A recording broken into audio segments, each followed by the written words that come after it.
bivuga ngo uyu munsi ari byo nahereyeho ko ikiganiro cy'umunsi cyitwa Inyongobeza Mubiri. Ubwo utihanira gukizwa, ukihanira cyangwa se ukagaragariza abantu, mbese ukabeshya abantu ko ukijijwe, ati urarushywa n'iki?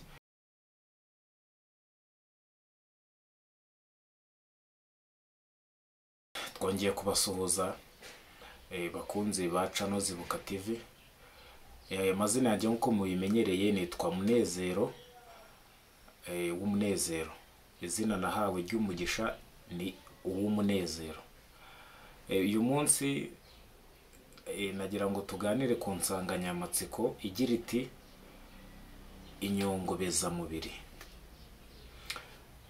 Ijambo Inyongobeza Mubiri biraza guhura n'ibyambayeho, ariko hakaba ari n'inyigisho nyinshi zirimo numva aba ari izambayeho, aba ari n'inyigisho zihura n'iby'Imana ishaka ko ndi buze kubivanga kugira ngo ikiganiro kirusheho kugenda neza.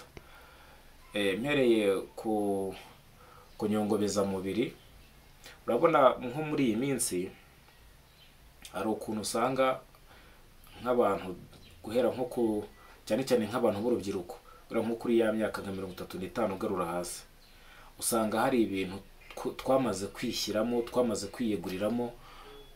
Ugasanga umuntu igihe yakabaye amara arimo avuga Imana arakimara arimo avuga ibidafite umumaro, arimo akora ibidafite umumaro. Ugasanga aho yakabaye agirira imbaraga, aho yakabaye akomerera, ahubwo arimo arahatera imbaraga, arimo arahura na bya bindi by'inyongobeza mubiri. Ubwo rero tukiri kuri icyo, hari ahantu nagira ngo mbanze mbabwire, ngira ngo hanyinjize mu kiganiro neza, hasa naho havuga n'impanuro. Ubundi urebye n'impanuro, urabona hari ukuntu abantu tugenda tuvuga ngo nge ndakijijwe, ngo nge ngo ndasenga, undi ngo bimeze uko, mbese ugasanga nyine abantu turumva ko dusenga, ariko mu by'ukuri ari nko kugira ngo batubone, ko gusenga nabyita ngo bambone. Urumva hari ukuntu umuntu mushobora kumubona mu rusengero, deje umuntu agiye gusenga bumva ko nyine yaje kwegerana n'Imana, kandi koko biba ari byo. Ariko mu by'ukuri buriya abantu uko tuba twagiye mu rusengero twese ntago tuba twajyanye n'ibintu bimwe, ntago ari bimwe. Ariyo mpamvu nifuje kuba nagira nk'indirimbo mbabwiraho, nk'indirimbo iri mu gitabo, indirimbo ya 433. Aravuga reka mbanze mvuge ku gitero cyawe cya kabiri. Haravuga ngo ubwo utihanira gukizwa, ukaturira abantu gusa ngo bakumenye ko ukijijwe, urarushywa n'iki?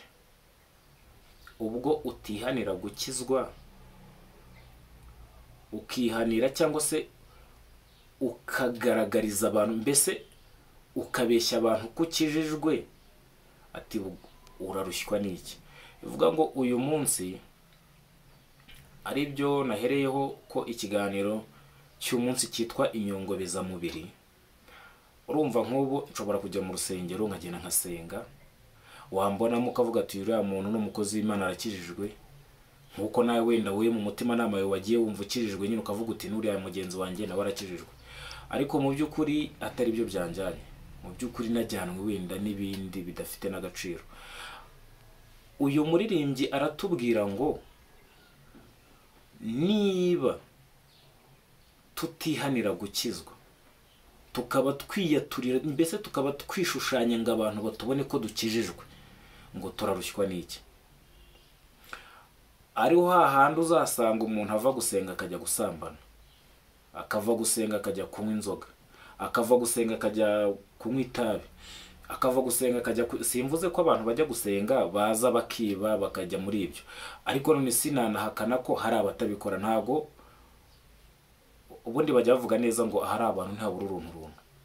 mu by'ukuri nkanjye nko mu gihe cyahise, icyo gihe nasengeraga muri Isilamu. Noneho mu gusengera muri Isilamu naragendaga nkasenga, nkavayo nkajya mu mirimo yanjye isanzwe nyine nk'uko bisanzwe. Noneho aho ngaho nagarutse ntushobora kujya gusenga ukajya gusambana, ukava gusenga ukajya kunywa inzoga cyangwa se ukanywa itabi. Njyewe ntawe ntunze urutoki, ninjye wivuga. Hari bimwe muri ibyo nakoraga. Kwa ko nsengera nko muri Isilamu, navaga gusari, nabona ahantu hari agacupa, kandi tukava munsi y'igiti shatubwiye ati wallahi kunywa inzoga ni haramu n'Imana nibyemera. Ati nubwo cyaba ari igitonyanga kimwe, inzoga ni haramu. Noneho njyewe ubwo sinumvaga ibyo ambwira nyine, nayo nabambwiraga ahantu hari agacupa nkahita mvuye gusenga, mvuye kubwira Mana rwose, Mana, ariko nsubiye muri bya bindi, kandi ubwo mvuye kwisaba imbabazi.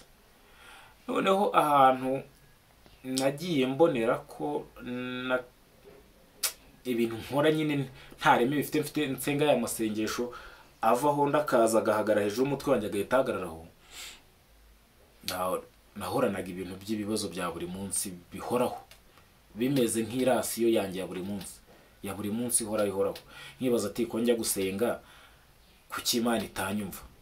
Buriya n'amasengesho mabi atera umwako. Amasengesho mabi, ushobora gusenga ukumva ko wasenze nyine, ukabwira Imana, ukabwira uti Imana ndakwinginze, ariko mu by'ukuri aya masengesho yawe akava mu kanwa akaguma imbere yawe, ntumenye ko yagiye ubwo wowe ukagira ngo yazamutse agera ku Mana Data, ahubwo yaheze hano imbere yawe, ntabwo igeze agira ahantu ajya. Ubwo rero nkajya mbaza Imana kubera iki itanyumva, kubera iki nyine nyisenga, kubera iki mbese narigize umukozi w'Imana. Urumva sinariwe, kwa ko ntago Imana yakwishima ko uva gusenga ngo noneho na mbereho nari ntarareka n'itabi, navagayo nkagenda nkanywa urumogi ngaho nkashyiramo n'inzoga. Ubwo urumva aho ngaho n'ubundi ni ya masengesho y'amafuti. Rero umuntu wumva kurimo ukorera Imana, cyangwa se wumva unyotewe no gukorera Imana, tandukana n'ibyo yanga. Imana yararebye, iyo ifite kuntu buri ibigenza, yararebye ibona iduhaye amategeko menshi, iravuga ati aya mategeko bano bantu ntabwo bazayashobora. Ari amategeko yose nyakuye mu mategeko abiri, bari abantu bayashobora, ariko nabwo yaratunaniye. Ubundi hari ahantu asomye muri Bibiliya havuga ngo kundisha Imana umutima wawe wose n'umubiri wawe n'ingingo zawe zose. Ubwo ni itegeko rimwe. Kabiri, ngo ukunde mugenzi wawe nk'uko wikunda. Bivuga ngo gukunda mugenzi wawe nk'uko wikunda, hari igihe akenshi iyo tubivuze uhita wumva ngo buse ngo nimba mfite ngo ibihumbi 10 ngo ndamuha 5 nsigarane 5, ngo se ngo nimba mfite ngo ibyo ngibyo deja wamaze kujya mu by'isi. Wewe wavuye mu by'Imana gusaba, wamaze kujya mu by'isi, kandi bya bindi by'isi Imana itwereka ko ari inyongezo. Bivuga ngo uko twe tubisobanura cyangwa uko tubyumva tugomba no tubisobanukirwa nabi bitewe n'amarangamutima yacu. Kwa ko mpamya ko amategeko menshi twishyiriraho nayajyanye n'irari. Uyu munsi ku kintu kijyanye n'inyongobeza mubiri, inyongobeza mubiri, nk'ubu ngubu